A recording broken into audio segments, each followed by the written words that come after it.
Hi everyone, Brett from Metropole here. Some great information released lately about the Brisbane property market, and houses have only really performed around 1% in the last 12 months, but there's still been suburbs that have achieved double-digit growth. And how's that happened? I like to look at it in two ways. There's always the usual suspects, and these are those blue chip suburbs, usually within 10 kilometres of Brisbane, that are always popping up every second or third year, good growth. And why do they do that? Because they have the sound fundamentals, they have high demand. They're close to the CBD, they're close to big major employment hubs. They have a good school catchment, they have access to public transport, and there's really strong demand in those areas, and they continually outperform the average because of it.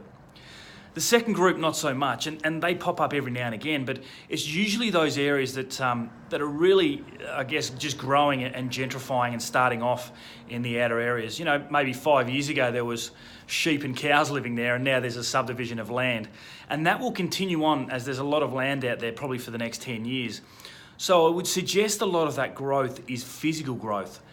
New houses, potentially a new school or a new shopping centre, new businesses picking up in the area and things like that. It's not capital growth, because all they do is 3 or 4 years later is they do the exact same thing up the road.